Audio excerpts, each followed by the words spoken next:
I have this area here in my butler's pantry where I've decorated it nicely, but it still seems like the wall is just a little too bare.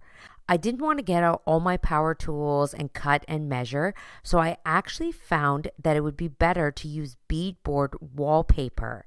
You can paint this wallpaper and you can apply it just like beadboard paneling, but you can do it in half the time and without all the power tools. And then to apply it to the wall, all I have to do is get a big tub of cold water, and then I just submerge the wallpaper piece into the water with the pre-pasted side facing out. You leave it to sit in there for only just 5 seconds.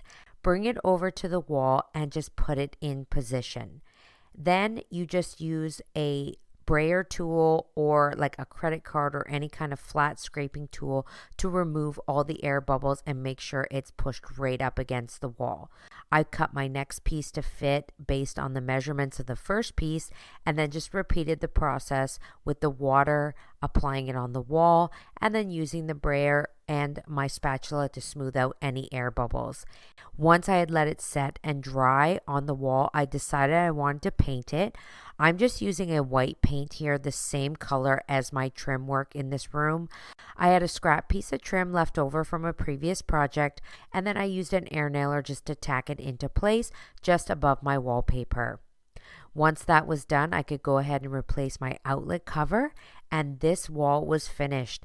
It only took me a couple hours to do this, and it totally transformed this space here and gave it the country cottage vibe that I was going for, and really broke up the wall and added a much needed accent piece. This is so easy to do. I hope this encourages you to get creative with beadboard wallpaper and try this in your own home. I wanted to create a cool accent wall in a bedroom without spending too much money or taking too much time. So I headed to the hardware store and picked up some 1x4s. I used the ones that are least expensive over in the lumber section, not in the molding section. When I got back to the condo I was renovating, I measured the width of the board. Even though they're 1x4s, they're actually closer to 3.5 inch in width. I measured the wall and marked out where my boards would go on the wall so that it would create a nice symmetrical pattern. I had to remember to calculate for the entire width of the board so that my calculations would work out correctly. I made sure it was level and then used a nail gun to attach the boards vertically to the wall.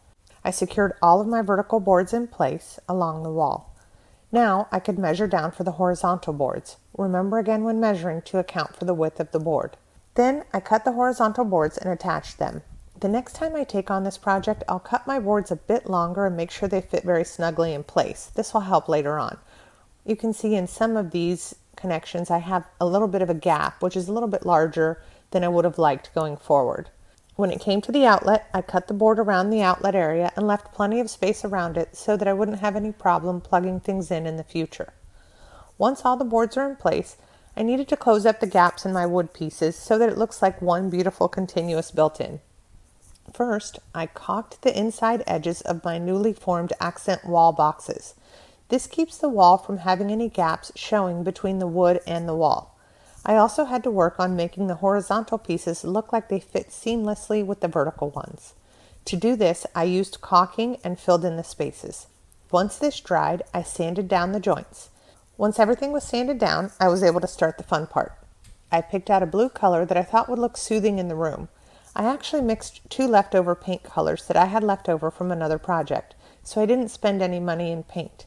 I mixed a dark blue called Tempe Star with a lighter gray color, and I was really happy with the result. Painting took the longest time in the project. I didn't use a roller because I wanted to make sure to get in all of the crevices with the brush. As I painted it, I could see the gaps and the imperfections disappear, and I could see the wall starting to come together. After painting, I reassessed the wall and found trouble spots that I wanted to address. In these areas, I caulked again and sanded them again. Once I painted those spots once more, they looked fantastic.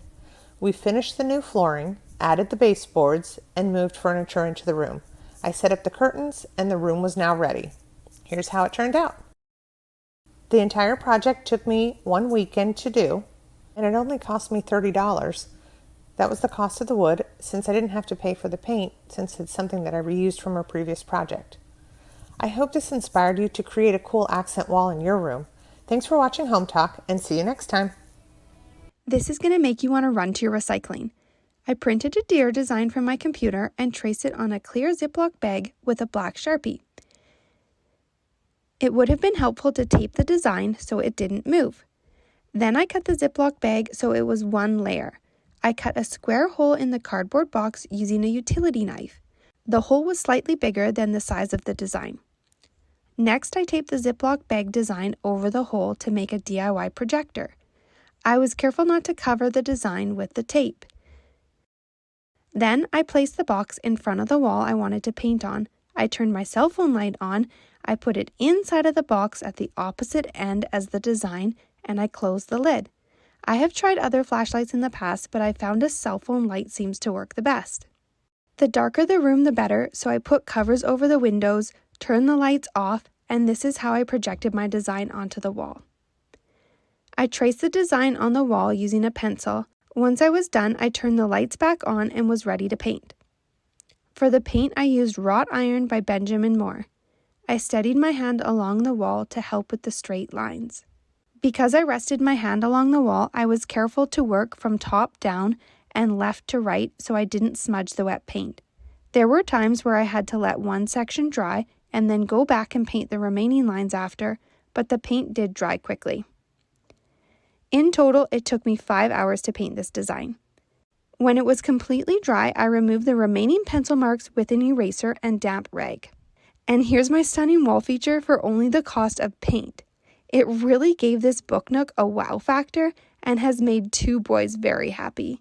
I wanted to add some character to this plain and boring wall, so I decided to try my hand at a board and batten wall feature.